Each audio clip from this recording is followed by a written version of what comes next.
కూర్చోబెట్టండి వాళ్ళని. దేవునికి స్తోత్రం. కాసేపు దేవుని వాక్యాన్ని మనం ధ్యానం చేసుకుందాం. నేను ప్రసంగికుని కాదు, మీరు విద్యార్థులు కాదు, మనందరం సహోదరులం, సహదాసులం, సేవకులం. ఈరోజు ధూపం వేసే వంతు జకర్యాకు ఆ రోజు వచ్చినట్టు వాక్యం మీకు పంచే వంతు నాకు వచ్చింది. అంతకన్నా విశేషం లేదు. కనుక పంచిపెట్టే స్థానం తప్ప ఇదో పెద్ద బేభత్సమైన ఆధిపత్య స్థానం ఏమి కాదు. ఒంటి నిండా స్పృహ కలిగి దేవుని వాక్యం ద్వారా మీకు పరిచర్య చేస్తున్నాను. దేవుని పరిశుద్ధాత్మ నాకు నీకు సహాయపడునుగాక. చక్కగా దేవుని వాక్యాన్ని కలిసి ధ్యానం చేద్దామా, లేదా నా పాటికి నేను చెప్పుకుంటూ పోనా? That's really wonderful. మీ భాగస్వామిని కోరుతున్నాను. నిశ్శబ్ద ప్రేక్షకులు మాదిరిపోకూడదు. చక్కగా కలిసి ఏకీభవించాలని నేను మిమ్మల్ని కోరుతూ ఉన్నాను. ఈనాటి మన ధ్యానం కొరకై ఆది కాండము. మొన్న ఓ చోట ఆది కాండము అని చెప్పగానే ఆ వ్యక్తి నా వైపు, అంటే విశ్వాసుల్లో ఒకడు, బాధగా ముఖం పెట్టి చూశాడు. అదేమిటంటే వాడి బైబిల్లో ఆది కాండము పురాతన గ్రంథము లేవట. చిరిపోయి గత 20-25 ఏండ్లుగా ఆ బైబిలే వాడుతున్నాడు ఆ మహాభక్తుడు. ఇటు ఆది కాండం, అటు పురాతన గ్రంథం జీర్ణం అయిపోయింది చెదలకి. ఇక మిగిలింది అట్టుకొచ్చాడు. నేను వాడిని అడిగాను, నాన్న నీకు ఎన్ని జతల బట్టలు ఉన్నాయంటే, అంకుల్ దేవుని ఒక 20 పేర్స్ ఉంటే అన్నాడు. పరమ దుర్మార్గుడు కదరా నువ్వు, 20 జతల బట్టలు పెట్టుకొని ఇంకో బైబిల్ ఎందుకు కొనలేదురా? అది ఎవడో దానం ఇచ్చిన బైబిల్, దాన్ని పెట్టుకొని తిరుగుతున్నావు ఇప్పుడు దాకా. బట్ట అమ్మైనా సరే కత్తిని కొనాల్సిందే. వెండిని సంపాదించుకున్నట్టుగా సంపాదించుకోవాలి. ఎవరైనా గిఫ్ట్ ఇస్తే, తేరగిస్తే దాన్ని మెయింటైన్ చేద్దామనే అలాంటి పిసినారి మనస్సు నశించునుగాక. బైబిల్ పిచ్చి పట్టుకోవాలి. ఎక్కడ కొంచెం మంచి డ్రెస్ కనపడితే కొనేసే ఆ బుద్ధి.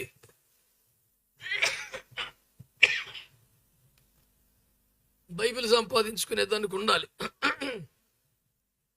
సో మీ అందరి దగ్గర మంచి బైబిల్ ఉండటాన్ని బట్టి నేను ఎంతో సంతోషపడుతున్నాను.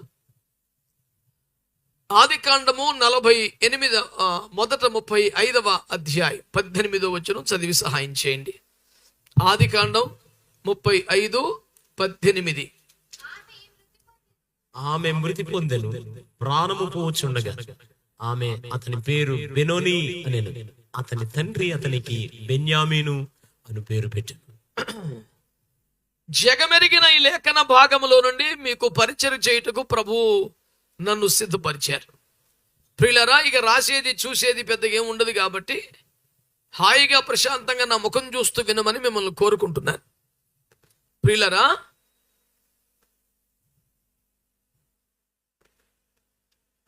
నేను ఆగింది మీలో కొందరు ఇంకా ఆ 18 వచనమే చదువుతూ ఉంటే వాళ్ళ కోసం ఆగాను.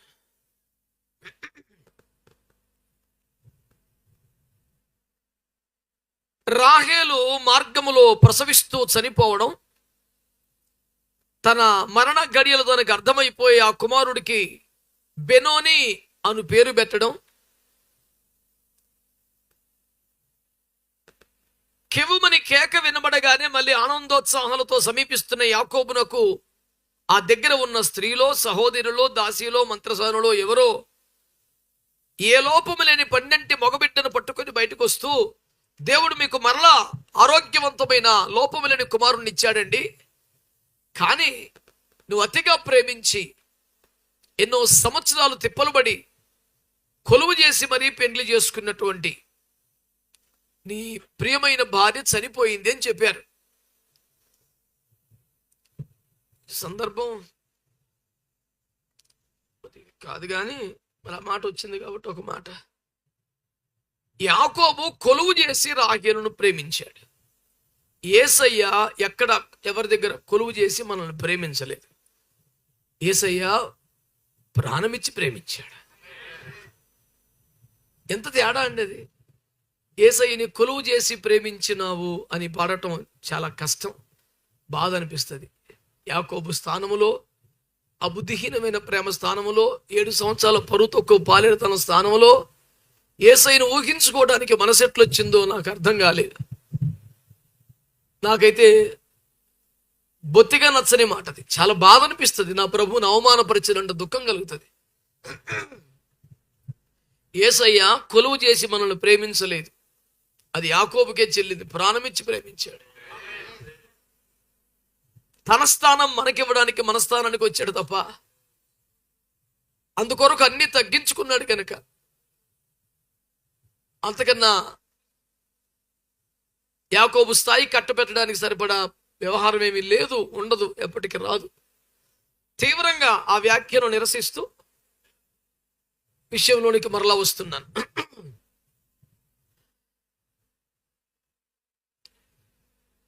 ఇతనికి బెనోని అనే పేరు పెట్టి చనిపోయింది ఆ తల్లి.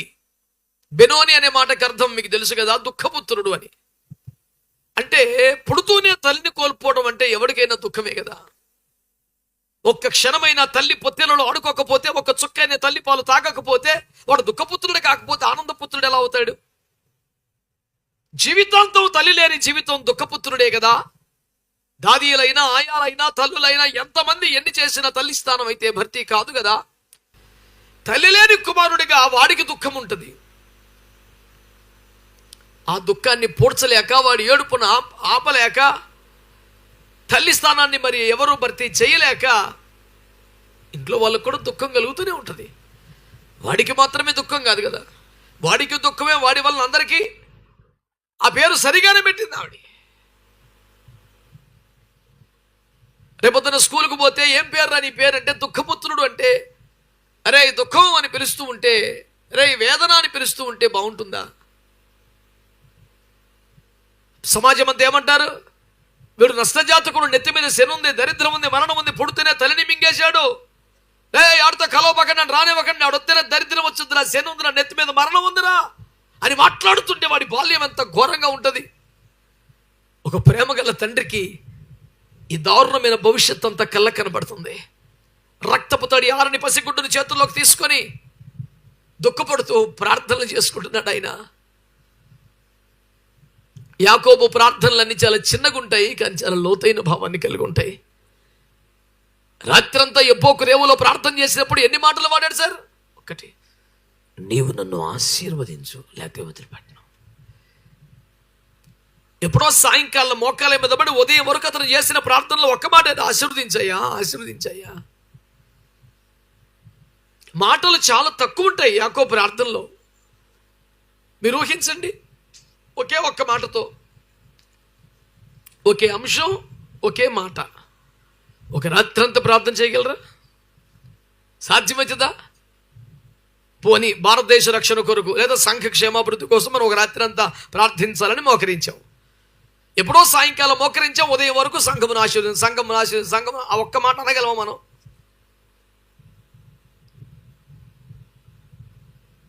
నేను మా సంఘానికి ఒకసారి ఉద్బోధన చేస్తూ ఈ మాట అన్నాను, ఒక్క మాట మీద రాత్రి అంతా ఏడ్చేంత భారం రావాలి మనకని. రామగుండంలో నేను బైబిల్ స్కూల్లో టీచ్ చేస్తుంటాను. 2012 నుంచి ప్రిన్సిపాల్గా ఉన్నాను, 2008 నుంచి టీచ్ చేస్తుంటాను. అలాగా ఓసారి ఈ మాట మాట్లాడుతూ, ఒక మాట మీద, ఒక అంశం కోసం ఒక రాత్రి అంతా ఏడ్చే భారం నీకుందా అనే అంశం మీద ప్రసంగం చేస్తుంటే, ప్రసంగం చివరిలో సురేషయ్య గారు మెల్లిగా లేచి రూమ్లోకి వెళ్ళిపోయారు. ఆయన చాలా తక్కువ మాట్లాడతారు, హావభావాలు, ముఖ కవలికలతోనే విషయం మేము అర్థం చేసుకుంటూ ఉంటాం. ప్రసంగం అయిపోయిన తర్వాత పాస్టర్ గారు ప్రైజ్ లార్డ్ అనుకుంటూ చేతి వచ్చి ముందుకు వచ్చి చేయి పట్టుకున్నారు అనుకోండి, ఆ రోజు దేవుడు అద్భుతంగా వాడుకున్నట్లు లెక్క. ప్రైజ్ లార్డ్ పాస్టర్ నిలిపోయి ఉన్న ఒక మాయ తిరుగుందనమాట. అసలు మాట్లాడకుండా వెళ్ళిపోతే మొత్తం కూటమి ఫెయిల్ అయినట్లు లెక్క. ఇది ప్రోగ్రెస్ రిపోర్టు. ఇదేమిటబ్బా సైలెంట్గా వెళ్ళిపోయాడు పెద్ద ఆయన. నేను చాలా ప్రార్థనాపూర్వకంగా సిద్ధపడ్డాను, దేవుని ఆత్మ బలంగా వాడుకున్నాడు, ప్రజలంతా కన్నీళ్లతో మోకాల మీద పడి ప్రసవ వేదన పడుతున్నారు. ఈయన మాత్రం అసలు మాట ముచ్చట లేకుండా గదిలోకి వెళ్ళిపోయాడు. సరే, కూడికి అయిపోయాక భోజనం అయిపోయాక పలికిద్దామని స్విచ్ ఆఫ్ ఉంది. రూమ్ కొడితే తలుపు లాక్ చేసుకుని ఉన్నాడు. నాకు ఇక నెమ్మది లేకుండా అయిపోయింది. ఎంత ప్రయాసతో ప్రార్థనాపూర్వకంగా దైవ భయం కలిగి పరిపూర్ణ సిద్ధపాటుతో ఇంతమందికి ఆశీర్వాదకరంగా వాడబడితే ఈయన ఇట్ల పోయాడు ఏందబ్బా అని ఒక వెలితి బాధగా ఉండింది. తెల్లవారి బ్రేక్ఫాస్ట్ టయానికి బయటకు వచ్చారు. నన్ను కబురు పెట్టారు, పాస్టర్ గారు ఏది రాలేదా అంటే, అన్నవాడు ఇంకా రూమ్లోనే ఉన్నాడని అన్నారంట. ఒకసారి రమ్మనంటే వచ్చాను. నేను అనుకుంటున్నాను ఆయనకి ఎక్కడ సంతృప్తి కలిగిందో, ఎక్కడ బాధ కలిగిందో ఇప్పుడు చెప్తాకు పిలుచుంటారు నన్ను. సరే ప్రోగ్రెస్ రిపోర్ట్ తీసుకుందాం పదా అని చెప్పిపోతే గట్టిగా పట్టుకుని 5 నిమిషాలు అట్లా ఉండిపోయి 2-3 నిమిషాలు లేచిన బడి కౌగిలించుకొని కూర్చున్న తర్వాత ఏమైంది అని, అయ్యా ఏమైందని చెప్పంటే అన్నారు. ఇక ఆయన అంత తొందరగా చెప్పే రకం కాదు కదా. అవును మీరు ప్రార్థన మధ్యలో వెళ్ళిపోయారంటే అలాగా అన్నాను సీరియస్గా. అంటే ఒక్క మాట మీద ఒక రాత్రి అంతా ప్రార్థన చేసావా అన్నారు కదా. బాధ అనిపించింది, చాలా రోజులైంది అట్లా చేసి. అప్పుడు వెళ్ళి ఇప్పుడు దాకా ప్రార్థనలోనే ఉన్నానన్నారు. దుఃఖం నెట్టూరు పెగిరిపోయిందని ఉందే వాక్యంలో. అంటే నేను ఎందుకు చెప్తున్నానంటే, అప్పటికే వేవేల మందికి ఆత్మీయ తండ్రిగా ఉన్నటువంటి దైవజనుడు, జనములకు దీవెనంగా మారిన వాడు కూడా దేవుడు ఒక మాట మాట్లాడితే చంటి పిల్లలకి దాన్ని తీసుకుని దాని మీద రాత్రంతా పెనుగులాడటం మనలాంటి సేవకులకి ఒక ఆదర్శం. దేవుని మాటను అట్లా సీరియస్గా తీసుకోవాలి మనం. ఇంగ్లీష్లో అంటారు చూసా, the delayed obedience is disobedience అని. ఆలస్యంగా విధేయత చూపడం కూడా అవిధేయత కిందకే వస్తుంది. వెంటనే లోపలగలిగితే ఆ దీవెన స్థాయి వేరుంటుంది. మీరు ఆమె అనకపోవడం నాకు ఆశ్చర్యం కలిగించింది. సరే మీ చిత్తం, అందరూ పెద్దవారు, దైవజనులు, దేవునికి స్తోత్రం. పిల్లలు నేను చెప్పే మాట ఏమిటంటే, ఆ పసిగుడ్డుని చేతిలో తీసుకొని పనికి మళ్ళీ పేరు పెట్టింది బుర్ర లేకుండా పేర్లు పెడతాం రావాలి, నేను పెడతాను చూడని పేరు మార్చాడా? నామకరణోత్సవం పెట్టిన పేరు బాగోలేదు నేను మార్చడానికి ప్రభుత్వం మారినప్పుడల్లా పేర్లు మార్చుకునే కథ కాదు కదా. అది తండ్రి యొక్క దుఃఖం, తండ్రి యొక్క వేదన. వద్దాయా, నా భార్య చెప్పిన మాట కరెక్టే, తల్లి చెప్పిన ప్రార్థన కరెక్టే, వాడు దుఃఖపుత్రుడే. కానీ దుఃఖపుత్రుడుకుంటే ఎట్లా? మిగతా 11 మందికి అన్నీ బాగా జరిగాయి, చిన్నప్పటి నుంచి ఎవరికి ఏ లోటు రాలేదు, తల్లి పతిలో ఆడుకున్నారు, అందమైన బాల్యం అందరిది కూడా. వీడిది మాత్రమే చాలా విషాదకరం. వాడికి ఏ అచ్చట ముచ్చట ఉండే అవకాశం లేదు నాయన. ఇంత దారుణమైన దుఃఖపుత్రుడు కనుక వీరిని కుడి చేతులు పట్టుకోయా, వీరిని కుడి చేతి పుత్రుడిగా మార్చయ్యా అనే ఒక తండ్రి ఆక్రందన, దుఃఖము, ప్రార్థన యాకోబులో ఉంది. ఈ ప్రార్థన ఫలితం ఏమైంది? మన దేవుడికున్న పేరేంటండి? ఆమేన్ అనువాడు. అనండి అనండి. మనం ఏదన్నా నువ్వు చాలా మంచోడు దేవా అంటే ఆమేన్ అంటాడు. నువ్వు పెట్టని దాన్ని ఎత్తువాడు, విత్తనాన్ని కోసేవాడు, నువ్వు కట్టినత్తుడు అంటే కూడా ఆమేన్ అన్నాడు. అక్కడ రాయబడింది ఆ మాట. నేను క్షమిద్దాం అనుకున్నాను కానీ నీ నోటి మాటను బట్టి ఇప్పుడు చేయాలి. యాక్చువల్గా నా ప్రాజెక్ట్ అది కాదు. ఓన్లీ ఎవడైనా ఫెయిల్ అవుతాడు, ఏ తండ్రి అయినా కొడుకు ఛాన్స్ ఇయ్యడా, ఏ ఉపాధ్యాయుడు విద్యార్థికి ఛాన్స్ ఇయ్యడా, ఒక అవకాశం ఇద్దాం వాడికి అనుకున్నాడట ఆయన. కానీ వాడు పలికాడిగా అద్భుతమైన పలుకు, పాపిష్టి మాట, పనికి మళ్ళీ నోరుతో నువ్వు పెట్టిన దాన్ని ఎత్తేవాడు, విత్తన దాన్ని కోసేవాడు, నీతో ఎందుకు వచ్చిన సోమని రుమాలను కట్టి పెట్టాను, దాచిపెట్టానంటే అది అట్టగా కానీ రానాడు. అసలు అట్లాంటి తలంపు కూడా లేదు ఆయనకి. అయ్యా కుడి చేతి పుత్రుడిగా చేసుకోయ్యా, ఆయన ఆమేన్ అనేసాడు. ఇక పెరిగి పెద్దవారు అయ్యారు, కావుసౌత్ జీవితం నడుస్తుంది. యోసేపుని ఐగుప్తులో ఉన్నాడు కదా, మొత్తానికి రాజు అయిపోయాడు. వీళ్ళకేమో కరువు వచ్చేసింది. ఖాళీ సంచులు వేసుకొని ఉన్న చిల్లరమల్లర వేసుకొని అక్కడికి వెళ్ళి లైన్లో నుంచున్నారు. గింజలు పెట్టాడు, ఒక నాప్ చేశాడు, బెంజమిన్ రప్పించాడు, మొత్తం బ్యాచ్ అని తెల్లారు, కూర్చొని భోజనాలు పెడుతున్నాడు. ఒక్కొక్క రెఫరెన్స్ అవుతుంది, నాకు ఆసక్తి లేక మొత్తం చెప్తాను. అట్లా పెద్దవాడి మొదలుకొని చిన్నవాడి వరకు వరుసగా అందరినీ భోజనాలు కూర్చోబెట్టిన సందర్భాన్ని సీన్ జ్ఞాపకం చేసుకుంటే, బెన్యామీనుకు పెట్టిన భోజనం అట మిగతా 11 మందికి పెట్టిన భోజనం కంటే 5 అంతలు ఎక్కువ అంట. తింటాడా? ఎవడైనా తింటాడా? అందరికీ ప్లేట్ బిర్యానీలు ఇచ్చారండి, ఒకడికి 5 బిర్యానీలు పెడితే ఎవడు తింటాడు? వాడు తింటాడా అన్నది పాయింట్ కాదు, తిన్నాడా అన్నది కూడా పాయింట్ కాదు. వాడికి అంత ఇవ్వబడింది అన్నది మాత్రమే పాయింట్. నేనేమంటానంటే, మిగతా 11 మంది కంటే ఏ విషయంలో గొప్పోడు చిన్నోడు? ఎందుకు గొప్ప? అతడి బాల్యములో ఒక్క చుక్క కూడా తల్లి పాలు తాగలేదనే, ఆ సౌభాగ్యం లేదనే దుఃఖముతో వీరిని కుడి చేతి పుత్రుడిగా మార్చుకోమనే ప్రార్థనకి దేవుడు ఆమేన్ అని అంటాడనే విశ్వాసంతో మనము ధ్యానిస్తూ ఉండగా బెన్యామీనికి యుక్త వయసు వచ్చేసరికి తన అన్ని అద్భుతంగా అన్ని చక్కగా జరిగిన తన 11 మంది అన్నల కంటే 5 రెట్లు శ్రేష్టమైన ఆహారం బెన్యామీనికి వచ్చింది. అదైపోయిన వెళ్ళిపోయేటప్పుడు అందరికీ బట్టలు పెట్టాడు. పిల్లోడు కూడా బట్టలు పెట్టాడు. అందరికీ బట్టలు మాత్రమే పెట్టాడు. ఈ పిల్లోడికి 300 తులములు వెండి ఇచ్చాడంట. యోసేపు అమ్ముడు పోయింది 20 తులాలకే. అంటే ఒక మనిషి కాస్ట్ చెప్తున్నాను నీకు, అంత సులువేం కాదు 300 తులములు వెండి అంటే. యేసుప్రభు నమ్మేసింది 30 తులాలకి. ఇంకా క్యాల్కులేషన్ కావాలంటే ఒక మనిషి ప్రాణ విమోచన క్రయధనం 1/4 తులం వెండి. ఒక ఆత్మ విమోచన క్రయధనం 1/4 తులం వెండి. ఈ పిల్లడికి ఎంత వచ్చింది? నువ్వు క్యాల్కులేట్ చేసుకుని ఓపిక. నేనేమన్నానంటే, చిన్నప్పటి నుంచి అన్ని జరగపోయినా, ఏ అదృష్టాన్ని నోచుకోపోయినా, నష్టజాతకుడిని ముద్రపడినా, పలు రకాలుగా ఎవరెవరో మాట్లాడినా, బెంజమిన్ లైఫ్ ఒక వేరేగా అద్భుతంగా, ఇంత ఆశీర్వాదం ఇంకెవరికి లేదా అనిపించేట్టుగా అయింది. మిగతా 11 మంది కంటే బెటర్ ఫుడ్ వచ్చింది. మిగతా 11 మంది కంటే గ్రేటర్ ఫైనాన్షియల్ స్టేటస్ వచ్చింది. సరే, ఇంకొంచెం ముందుకెళ్తే వీళ్ళు ఐగుప్తులో ఉన్న కాలం 430 సంవత్సరాలు, ప్రయాణ కాలం ఒక 40 సంవత్సరాలు.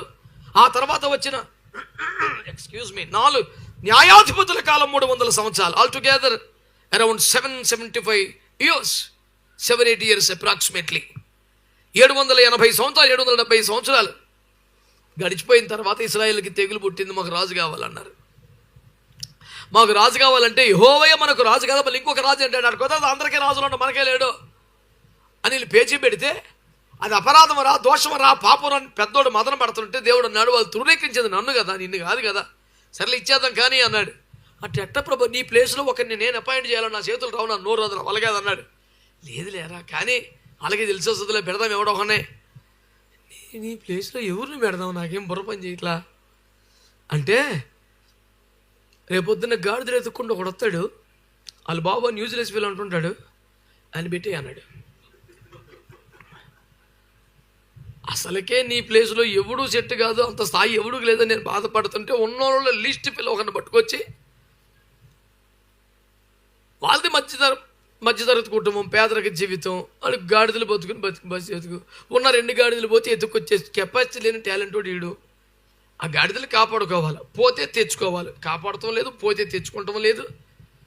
కనీసం ప్రవక్త దగ్గరికి వెళ్ళి ప్రార్థన చేయించుకుందామంటే పావుల సంద లేదు. ఆడికైనా పాలేరు బెటర్, ఆడిచ్చాడు 1/4 తులం ఉంగరం, మరి తెట్టుకెళ్ళి ప్రార్థన చేయించుకోరా అని.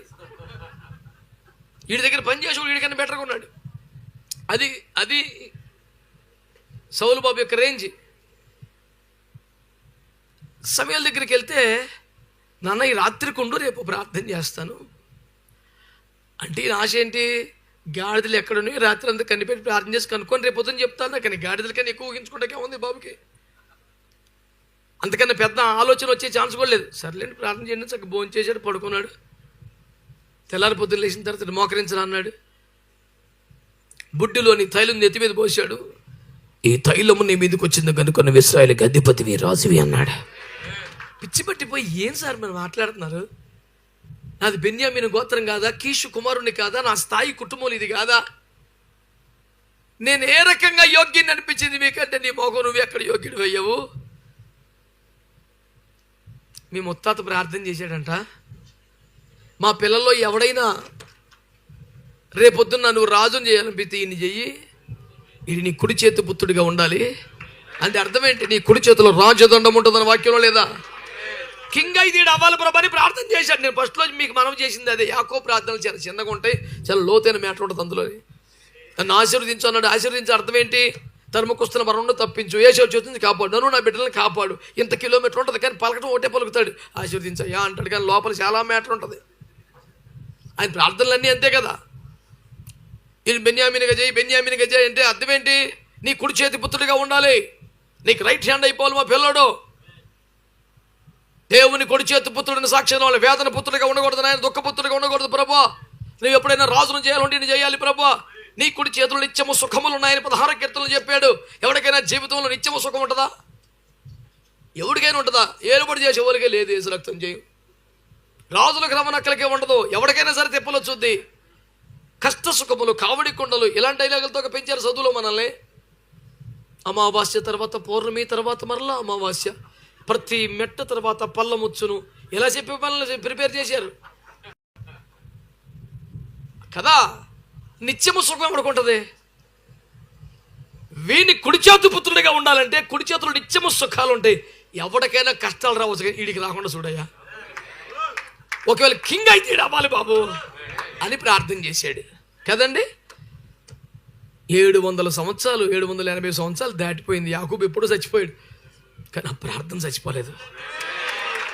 ప్రార్థన చచ్చిపోయింది. కానీ నీ తల్లి కానీ తండ్రి కానీ నీ కొరకు ఒక దైవజనుడు కానీ కన్నీరు గార్చి ప్రార్థన చేస్తే ఒకవేళ చేసినోడని చచ్చిపోతాడు, కానీ ప్రార్థనకు సాగు ఉండదంటే అది దేవుని బుడ్డిలో దాచబడి ఉంటుంది, దేవుని పుస్తకంలో రాయబడి ఉంటుంది, జ్ఞాపకార్థంగా దేవుని ఒక దీపమై ప్రజ్వలిస్తూ ఉంటుంది. అది ఇజ్రాయెల్కి రాజు కావాలనగానే ఇది అలారం మోగుతుంది. ప్రభా అని చేస్తానన్నావుగా, ఉంటాడు ఒకడు రెడీగా. ఆమె అట్లాగా ఒక జాక్పాట్ కన్నా మంచి పదవిని సంపాదించండి, దాని పేరు గ్రేస్. ఇంకేముంటుంది? ఆ కృపలో కొట్టుకొచ్చేసాడు ఎవరో సౌలు. బెన్యామిన్ గోత్రీకుడు రాజు అయ్యాడు. 11 గోత్రాలు పక్కన పెట్టడానికి బెన్యామిన్ గోత్రానికి అంత పెద్ద బీభత్సమైన క్వాలిటీ ఏదైనా ఉందంటారా? 11 గోత్రాలు పక్కన పెట్టేంత అంటే నీకన్నా ఎవడు తక్కువ కాదు, కానీ ఎందుకో నువ్వే ఎక్కువయ్యావు. నువ్వు ఆలోచించుకో, ఎక్కువ పదాలు నాతో మాట్లాడించబాకు. నీకన్నా ఎవడు తక్కువ కాదు. సమకాలీన లోకంలో, మీ సంఘంలో, సహవాసంలో, నీతోటి వారిలో దేవుడు నిన్ను సేవకుని చేశాడు, ఆ బలమైన అభిషేకం ఇచ్చాడు, వాడుకుంటున్నాడు. మిగతా వాళ్ళు నీకన్నా ఇందులో తక్కువ అసలు కాదు. నిజానికి వాళ్ళు ఎవరు నీకన్నా తక్కువ, కానీ విచిత్రంగా దేవుడు నిన్ను అందరికంటే ఎక్కువ చేశాడని కృపది. సరే, దీనికి కారణం సౌలు ప్రార్థనా జీవితమా, కీషు ప్రార్థన జీవితమా, యాకోబు చేసిన? సరే అటు పెట్టు. ఇతగాడు అయిపోయాడు కదా, ఎవరో కింగ్ అయిపోయాడు కదా. ఏదో కొంచెం ఫస్ట్ టర్న్ ఒకసారి ఇద్దాం, ఆ తర్వాత మన క్యాండిడేట్ని పెట్టుకుందాం, ముందు డమ్మిని పెట్టి నేటి రాజకీయం లాగా అట్లా కాదు. 13 మొదటి సమయంలో అంటాడు, సౌలా నువ్వెందుకు ఇంత అవివేక పని చేసావు? సదాకాలం నిన్నే రాజుగా ఉంచాలని యెహోవా నిర్ణయించాడు. అంటే ఏదో ఛాన్స్ ఇచ్చి డమ్మిగా పెట్టి సాటిస్ఫై చేసి మేకే విషయలాగా కాసేపు కూర్చోబెట్టి ఫోటో తీసి పంపించేద్దాం అనుకోవాలా. సదాకాలము సౌలుని రాజుగా పెడదాం అనుకున్నానండి. అంత కృప. ఒక ప్రార్థన అది అయిపోయిందా? 127 సంవత్సరాలను చెదరిమన్న యూదులందరినీ ఒక దెబ్బకి చంపి చట్టం వస్తే ఎదురొట్టి నిలబడి బీభత్సాలు చేసి మొత్తాన్ని తిమ్మిని పంపించేసి సామాన్ని సాగుగొట్టి ప్రజలందరికీ ఒక విమోచన, విడుదల కల్పించి 60 రోజులు నాన్ స్టాప్గా పండగ చేసుకునేంత ఉత్సవానికి కారకుడిగా నిలబడ్డ వ్యక్తి ఎవరు? మొర్దెకాయ్. అతని గురించి introduction, the very introduction, the 2nd chapter 5th verse. బెన్యామీను గోత్రీకుడగిన మొర్దెకాయిను ఒకడుండి. స్తోత్రం చెప్పండి. విచిత్రం చెప్పనా? బలము, శౌర్యము, పరాక్రమం గల వ్యక్తుల పేర్లు చెప్పండి బైబిల్ అంటే. మీరు ఏం పేర్లు చెప్తారు?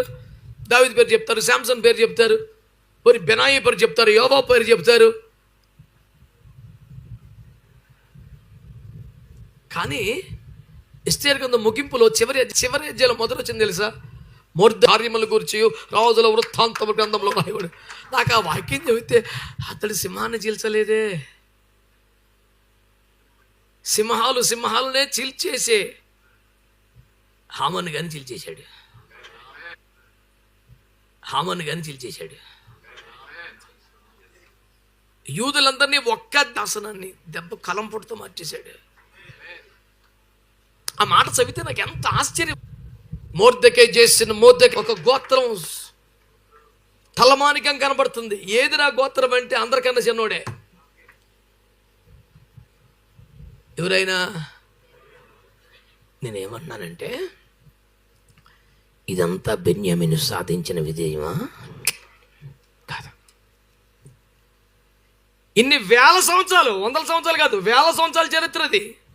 కనీసం 1000-2000 సంవత్సరాల చరిత్రది. సౌలు కింగ్ అయినాటికి 780 సంవత్సరాలు అండి. సౌలు నుంచి మొర్దెకైకి లెక్కేయండి, ఈజీగా దినవృత్తాంతాలు పట్టుకుని లెక్క తెలిసిపోద్ది. ఎన్ని తరాలు ఉన్నాయో, ఎంత గ్యాప్ వచ్చిందో.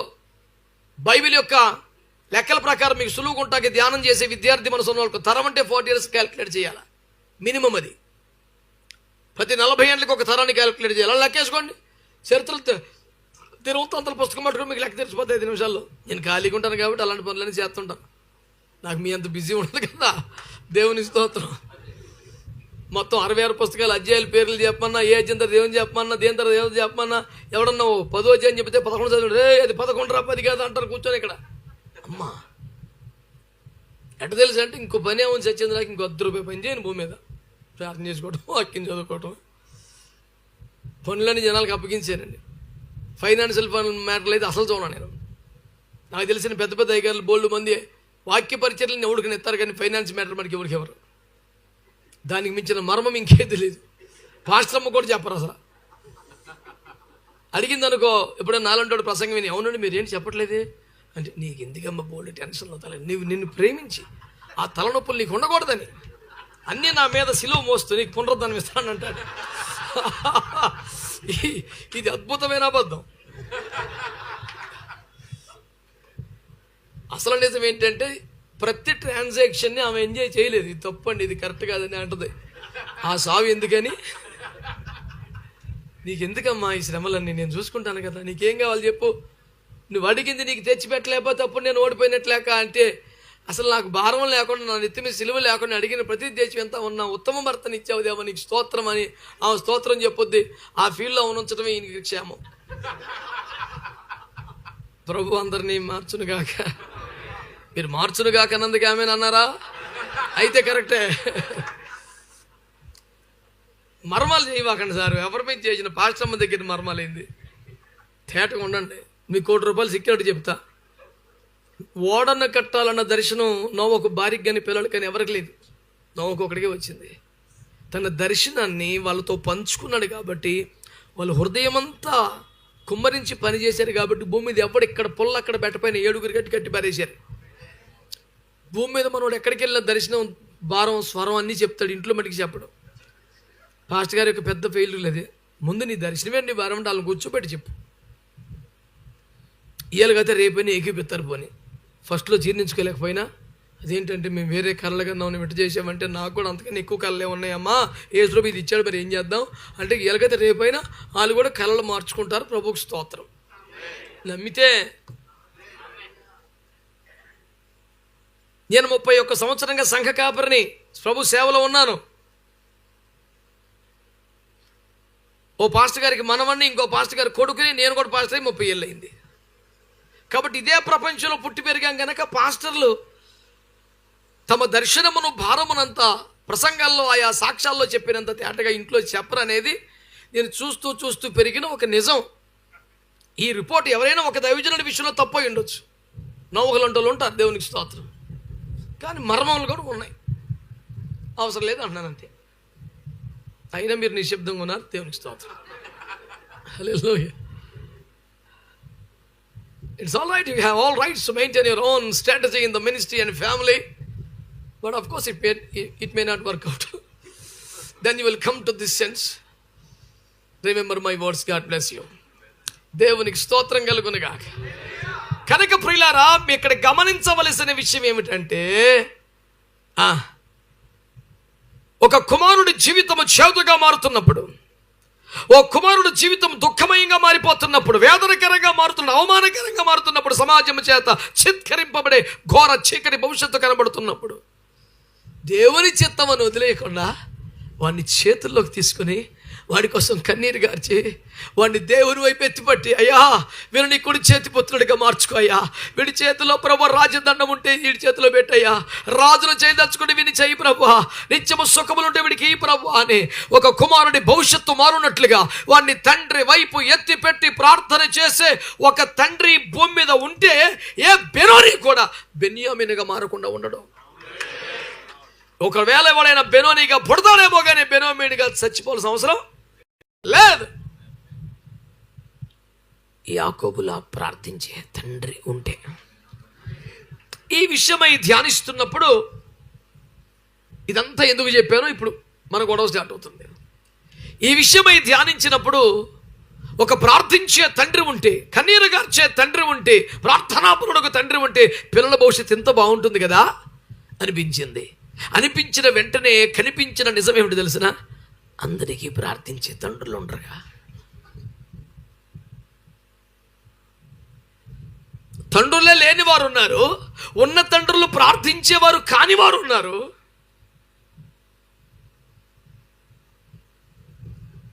తండ్రుల కోసం పిల్లలే ప్రార్థించాల్సిన దుస్థితిలో ఉన్న తండ్రులు కూడా ఉన్నారు. మరి వాళ్ళ పరిస్థితి ఏంటి అని నేను ప్రార్థనలో బాధపడుతున్నాను. నిజమే కానీ ప్రభు, మరి ప్రార్థించే తండ్రులు లేని వాళ్ళందరికీ ఆ జీవితం అటు పోవాల్సిందేనా? అందరికీ ఇలా ప్రార్థన చేసే తండ్రులు ఉంటారా? ఈ అరేంజ్మెంట్ అంతా పర్ఫెక్ట్గా లేదట్టుందే. ఏడ్చే తండ్రులు ఉంటేనే పిల్లల భవిష్యత్తు బాగుంటుందా? మరి అందరికీ లేకపోతే వాళ్ళ పరిస్థితి ఏంటి అనే ప్రశ్న దేవుని వద్ద పెడుతున్నప్పుడు ప్రార్థనలో ప్రభు నాతో మాట్లాడింది. నేను అందుకనే కదా ఆత్మీయ తండ్రుల భూమి మీద ఏర్పాటు చేశానని చెప్పాడు. దేవునికి స్తోత్రం చెప్పండి.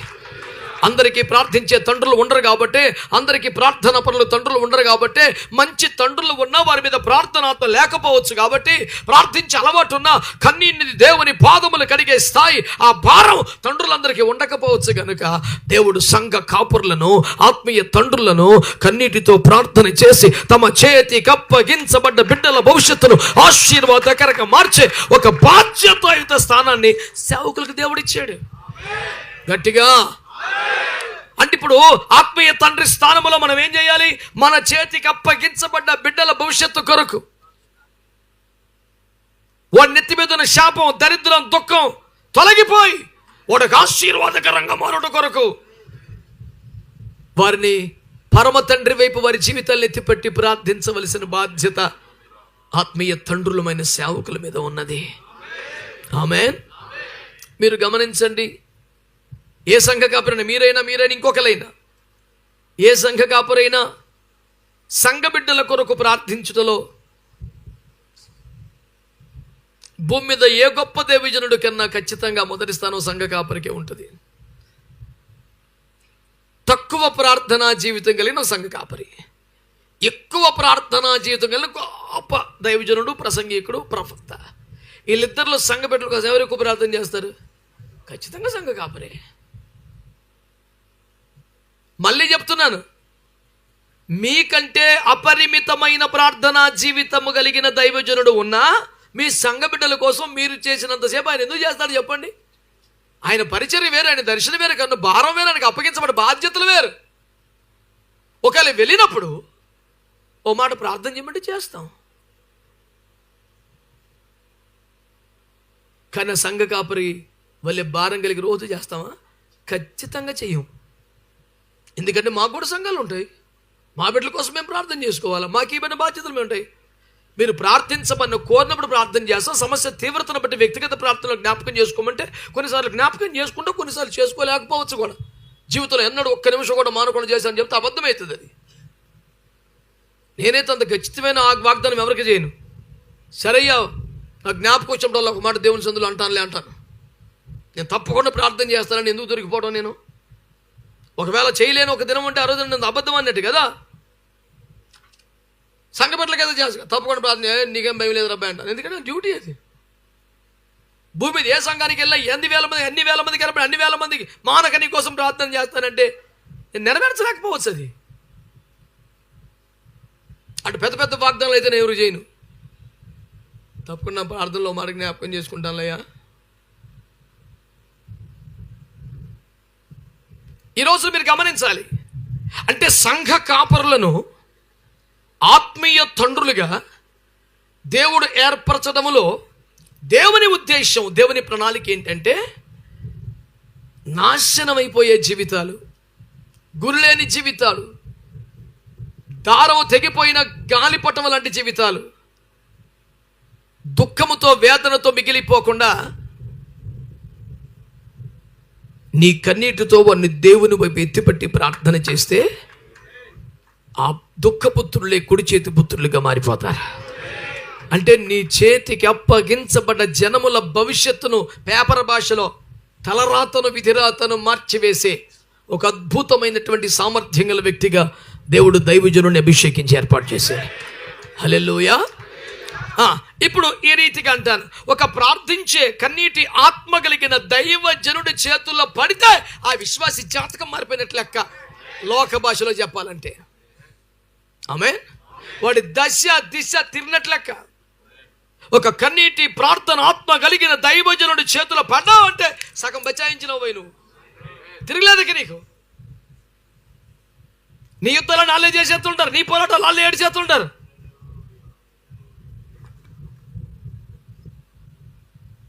అసలు ఊహించడానికి వీలు లేని ఆశీర్వాదాలు జీవితానికి వచ్చి పడిపోతుంటాయి. ఆమేన్. ప్రార్థించే తండ్రి మనకి కావాలి. మనము ప్రార్థించే తండ్రులం అవ్వాలి.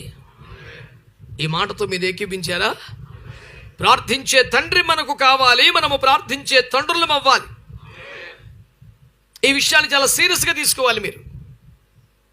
ఒక ప్రార్థించు తండ్రి యొక్క విలువ, అవసరత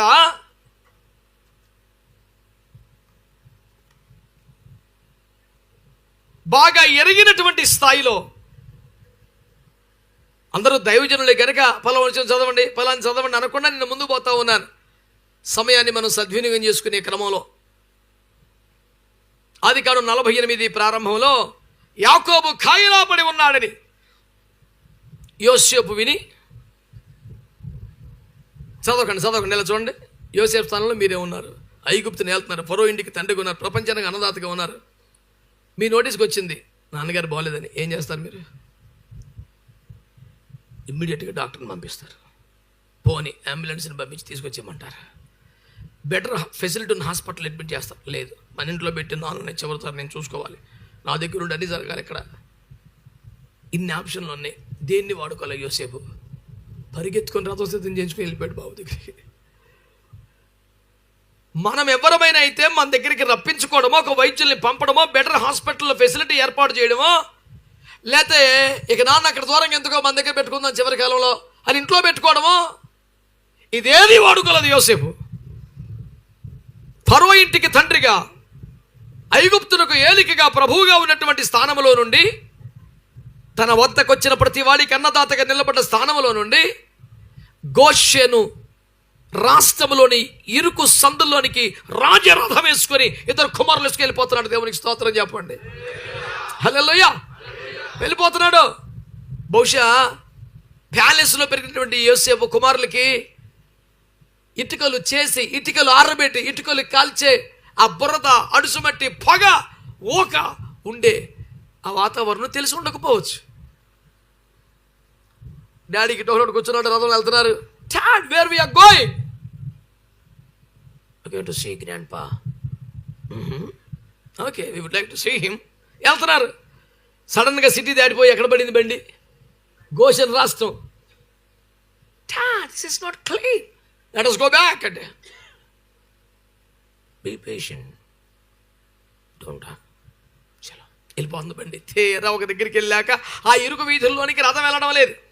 దిగండి రాని చెప్తే, డాడీ ఈ మురికిలో మేము నడవాలా ఇప్పుడు? చిచ్చి, మేము నడము. నోరు మూసుకొని రండి. భయంకరమైన ట్రాఫిక్లో చెరుకో పిల్లలను చేతిలో పట్టుకొని రోడ్డు దాటించడానికి ఇబ్బంది పడే సగటు తండ్రిలాగా ఆ మురికి వీధుల్లో పడి కొడుకులు వేసుకొని పట్టుకుపోతున్నాడు. ఓ చిన్న గృహంలో యాకోబు ఉన్నాడు. అయ్యా, యోసేపు వచ్చాడయ్యా అని చెప్తే, యోసేపు వచ్చాడని తెలిసి బలము కూడా తీసుకొని లేచి కూర్చున్నాడంట. ఎవరో? యాకోబు. కూర్చోగానే, మీరు చదువుకోవాలంటే చదువుకోండి తర్వాత 48, 1, 12, 18. ఓకే, ఎల్లంగానే చేసిన పని అని తెలుసా? ఇద్దరి కొడుకుల్ని ఆయన కాళ్ళ మీద పడేశాడు. ఎవరి కాళ్ళ మీద? తన పిల్లలకి అన్నం పెట్టుకోలేని ఒక తండ్రి, కరువులో పోషించుకోలేని తండ్రి, మరొక దిక్కు లేక అందరినీ వేసుకోవాలంటే 70 మందిని వలస వచ్చేసిన తండ్రి, గత అనేక సంవత్సరములుగా ఐగుప్తులో ఏలని వారి కటాక్షముతో గోషెన రాష్ట్రములో చిన్నగా బతుకుతున్న తండ్రి, ఐగుప్తుని ఏలుబడి చేస్తున్న మహారాజు పిల్లల్ని తీసుకొచ్చి ఏం చేశాడు? యాకోబు కాళ్ళ మీద పడేశాడు. పిల్లగాళ్ళకి ఏం అర్థం అవట్లేదు. Just bow down before grandpa, he will bless you. యాకోబు యొక్క ఆశీర్వాదపు బలం ఏంటో తెలిసినోడు యోసేపు. నా కుమారులను ఆశీర్వదించవా, నువ్వు చనిపోకముందు నా బిడ్డలను దీవించాలి నాన్న అంటే, అదేంటి నాన్న, నువ్వు ఆశీర్వదించబడ్డవాడివి, నువ్వు ఫలించే కొమ్మ, నువ్వే ప్రపంచానికి ఒక ఆశీర్వాదం ఉన్నవరా, ఫరో ఇంటికే తండ్రిగా దీవెనగా ఉన్నావు నాన్న. నేను పిల్లలకి అన్నం పెట్టుకోలేక ఈ పంచన చేరినోడిని నేను ఆశీర్వదించడం పెట్టినానా అంటే, నాన్నగారు నేను ఎంతమందికి ఆశీర్వాదంగా మారినా ఈ ఆశీర్వాదానికి కారణం నువ్వు చేతులు వచ్చటం. నువ్వు నా మీద ఉన్న అభిషేకాన్ని గుర్తుపట్టావు, నా మీద ఉన్న దర్శనాన్ని చూసావు. చిన్నప్పుడే నాకు ప్రత్యేక రంగి కుట్టించావు. నన్ను అందరిలో ఒకళ్ళ చూడలేదు నువ్వు. వీడి మీద దేవుని ఆత్మ ఉంది, వీడి మీద దేవుని కృప ఉంది, వీడి మీద ప్రత్యేకమైన ఏర్పాటు ఏదో ఉందని. ఏ తండ్రి అనే పిల్లలందరినీ సమానంగా చూస్తాడు, కానీ యాకోబు మాత్రం వీడికి ప్రత్యేక రంగి కుట్టించాడు. అది పక్షపాతం కాదు, భౌతికమైన వేర్పాటు విధానం కాదు, కేవలం రాఖేలు మీద ఉన్న పిచ్చి ప్రేమ కాదు. యాకోబు మీద ఉన్న, యోసేపు మీద ఉన్న దర్శనాన్ని, ఆ వరాన్ని చూస్తున్నాడు. హల్లెలూయా. నువ్వు చేతులు ఉంచబట్టే ఈ స్థాయికి వచ్చాను నాన్న. నువ్వు చనిపోకముందే అదే చేతులు నా బిడ్డల మీద ఉండాలి. కౌలించుకున్నాడు, ప్రార్థన చేస్తున్నాడు. 12వ వచనం ఉంటుంది, పిల్లలిద్దరిని లాగి యోసేపు సాష్టాంగ పడిపోయాడు. ఆ సీన్ ఒక ఎంపరర్ పొజిషన్లో ఫరోని రబ్బర్ స్టాంప్గా మార్చేసి, యోసేపు సెలవు లేకుండా ఫరో ఇంటి వరకు కూడా చెయ్యి ఎత్తడానికి లేదండి. ఫరో కొడుకు ఒకవేళ చెయ్యి సరదాగా వెళ్ళకంటే అడిగి ఫైన్ వేయచ్చు. యోసేపు నడకుండా చెయ్యి ఎందుకు ఎత్తేవరు నువ్వు అని. అంత పొజిషన్, అంత పవర్లో ఉన్నాడు. అలాంటి వాడు చేంజ్ చేస్తాడు తెలుసా. నాన్నగారు నన్ను ఆశీర్వదించండి అంటే యాకోబు దుఃఖం ఆగదు. ఏంటి నాన్న ఇది? లేదు నాన్నగారు, మీరు వెళ్ళిపోతే నా మీద చేతుల నుంచి ఎవరెవరు ఉంటారు? చాలామందికి దైవజనులు తండ్రులు వెళ్ళిపోయాక కానీ సోయిరాదు. చాలామందికి వెళ్ళిపోయాక కానీ సోయిరాదు. కానీ యోసేపు ఈ విషయంలో చాలా మంచి కుమారుడు.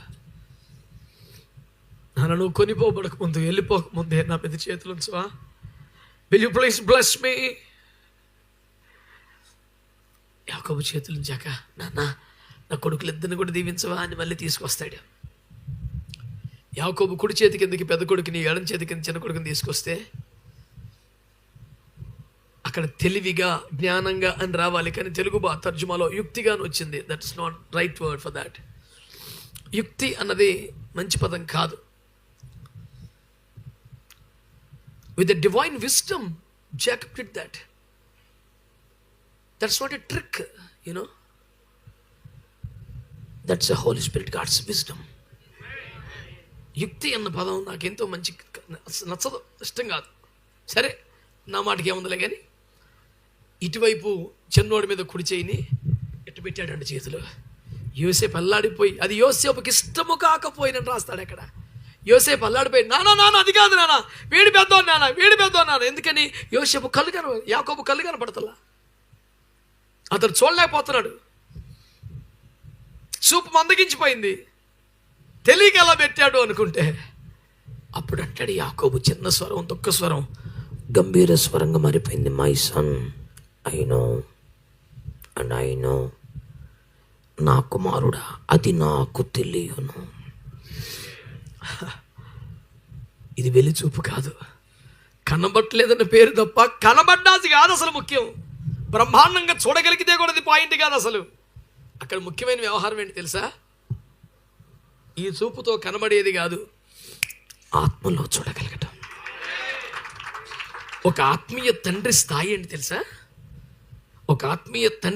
తెలుసా? తన కుమారుల మీద దేవుని ఏర్పాటు ఎవడి మీద ఉందో, దేవుని హస్తం ఎవడి మీద ఉందో ఆత్మలో చూడగలగాలి. ఊరక నేను ఆత్మీయ తండ్రిని అనుకుంటే ఉపకారం ఏముంది? Spiritual father is a person who is able to see God's hand upon the children of God. ఆత్మలో చూడగలిగిన స్థాయి ఉందే, అది యోసేపులో చూశాడు. ఇక్కడ ఎఫ్రాయిం చూస్తున్నాడు, చెయ్యి తీసుకొచ్చి పెడుతున్నాడు. నా డాడీ అది కాదు డాడీ అంటే, నాకు తెలుసు. కంగు తింటాడు యోసేపు ఒకసారి, my son I know that. సరే నాన్న, చెయ్యిటు పెడతాడు. డాడీ అది కాదు డాడీ, ఇది పెద్దోడు డాడీ. నాకు తెలియను నా కుమారుడా, నాకు తెలియను. నేను అంటున్నాను, మన పట్ల దేవుని ఏర్పాటు ఏంటో చూసి, మన మీద ఉన్న దేవుని ఉద్దేశం ఏంటో చూసి, ఆ ఏర్పాటు ప్రణాళికతో నెరవేరాలని మన మీద చేతులుంచి ఆశీర్వదించే తండ్రులు లేకపోతే ఎట్లా? ఆ విలువ ఎరిగిన వాడు కనుక యోసేపు పరుగులెడుతున్నాడు. ఎక్కడ ప్యాలెస్లో నుంచి గోషెను మురికి వీధుల్లోకి వస్తున్నాడు. ఆ అడుసు మట్టి, ఆ ఓక, ఆ బంక, పొగ, ఆ గుడిసెలు ఏవి అతని దృష్టిలోకి రావట్లా. మై ఫాదర్ మస్ట్ లే his hands upon me and even upon my children.